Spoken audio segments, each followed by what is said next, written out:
Well, good morning, everybody. It's Dave and it's Bo as she stretches out for us, but one of us is still going to stay in bed while the other is going around and doing a garden tour. So join me, maybe Bo will join us later, but let's cruise out to the yard because we've got a lot of cool things going on.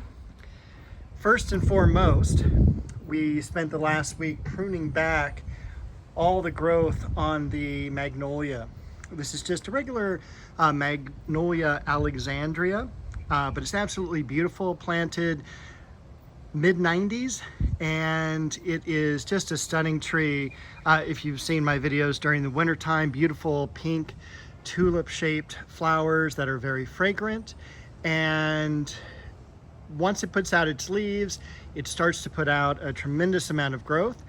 So I did go ahead and basically filled up a barrel, cutting it back, thinning it out as well, and also kind of pruning the right side was really heavily kind of not leaning, but a lot of growth over there, throwing the balance of the tree off.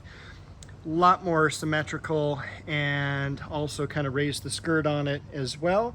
So it's kind of nice and even down below. We can go around this yard, the yard this way this week. Previous week we had cut back the diosma, the pink breath of heaven over here. Looking forward to it blooming out again this spring. There are still a few pansies over here, which is crazy to think about because it is today is July the 19th, 2025, and we're about a month away from pansies being available back in the garden centers. Realistically, when am I going to plant more pansies? Probably the end of September. The Eugenia pruned back. So a lot of summer pruning. Probably need to do the guava this next week. But I want to point out, because I'm going to forget this, the Crepe Myrtle. And let me see if I can get a really good angle of it here. That's not too bad. It has really come into bloom. So I am super excited. Let's see if I can zoom in here.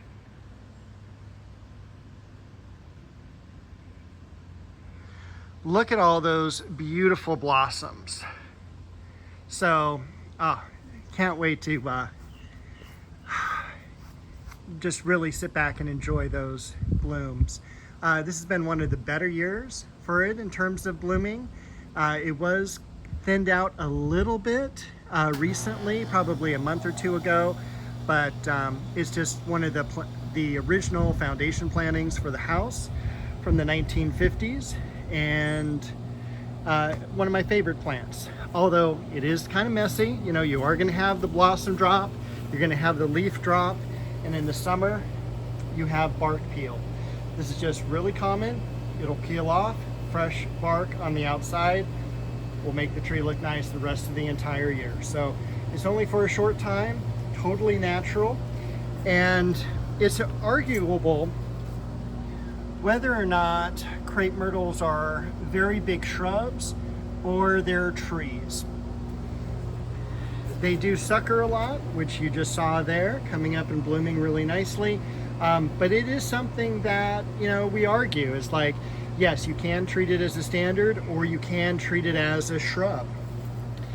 We've got the beautiful Japanese maple there, Orange Dream in the back. We've got a carnation blooming. We still have a lot of work to do over in this bed. We've got some impatiens coming along. I definitely need to restake the euphorbia back here. I just got done watering, so everything is still pretty wet. Beautiful Dahlia hanging down there. Rabbit's foot fern. You can kind of zip in and see all the rabbit's foot.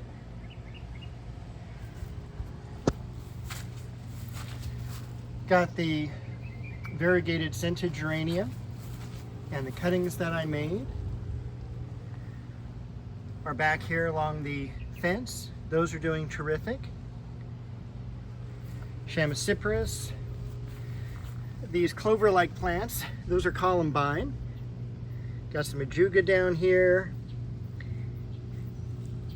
Some bee balm or monarda. I planted this carnation over here, starting to get a little bit of new growth on it. This is a Chamaecyparis as well. It's kind of my favorite, one of my favorite varieties of plants, even though they're, you know, not really junipers, they are conifers. They grow pretty well here in Southern California, even with the hotter weather. And I'm just really pleased with them. I think they're like a really great addition. They're unique and cool and kind of remind me of that Japanese garden like. Speaking of Japanese gardens, we got this beautiful, that's right, it's Shishigashira. This is a beautiful Japanese maple, and it's got such tight, thinly divided leaves. It's just so incredibly cool. It's great for bonsai, but it's also kind of a small tree in the yard as well. In the back here, we've got heliotrope. Very light fragrance, like from where I'm standing now, you can't smell the flower, but if you get closer to it, it is kind of an old-fashioned violet type of smell to it. But definitely one if you have a Victorian type of garden. Definitely needs some shade, but you know, here it gets all morning sun and it does really well. Got the pomegranate next to it. Got the yellow flowering, the Elizabeth Magnolia. One thing I did notice just the other day is how much new growth the plumeria is putting on, but I don't see any flower buds yet. And we're getting pretty late in the season for it to flower, so I need some flower buds pretty soon. Another thing that's really cool on this other Japanese maple, this is Bloodgood. When it's held up to the light, look at that beautiful kind of reddish color with the sun coming through. The clivia underneath the shade cloth, because there was a major tree cut down exposing this to the sun, and it's just a little bit too hot for it still. But right now it's about 1 o'clock in the afternoon. You can already start to see the shade moving on to it. So hopefully as soon as the Chinese fringe tree grows out a little bit more, it'll protect it enough so it doesn't have to live in the shade cloth. The liriope down below, beginning to bloom. Penguin pine from Mr. Maple. That maple also from Mr. Maple. Nothing else I want to show you back here. Some off blooms on the ligustrum. We do have a cantaloupe growing over here. Peppers. I think I'm getting toward the end where a lot of these are going to be pulled out in the next couple weeks. Again, I'm just really cramped for space in the trash can. I mean, it is just every single week I've got stuff to throw in there, and it's just, you know, 55 gallons and that is it. That beautiful juniper coming up here, nice and variegated. I got to clean around it. That ajuga's filling in a little bit too much. Over here we got some blooms on the Westringia. We also have these lilies that are blooming. First year planting on those. Got this plant over here related to the gloxinias. Beautiful trumpet-shaped blooms there.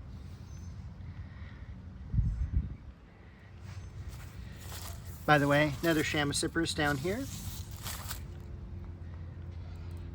A lot of the chocolate cosmos still in bloom. We'll get a better view of that when we go in the rose garden.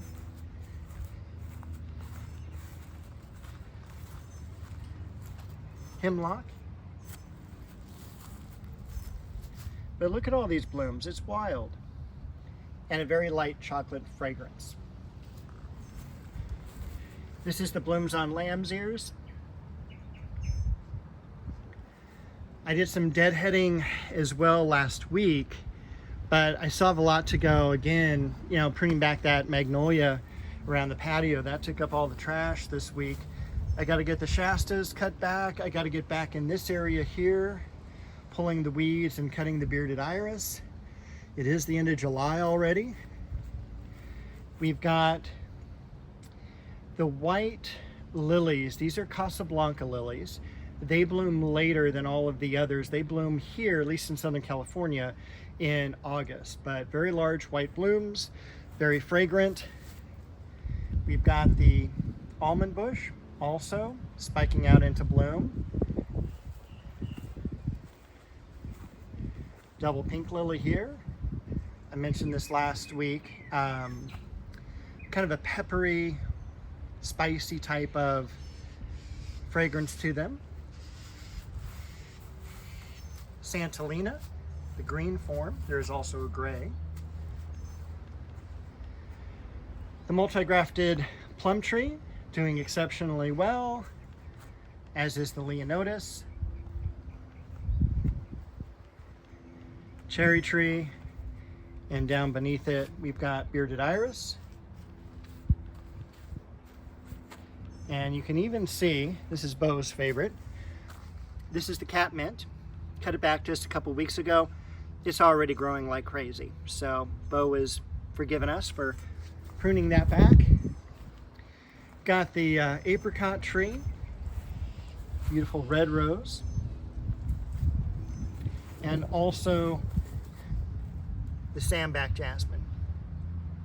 Sandback jasmine is the flower of the Philippines. They call it sambaguita, and it is super fragrant when you get up to it. One of my favorite jasmine fragrances, and fairly easy to grow, but the plant is a little bit on the rare side.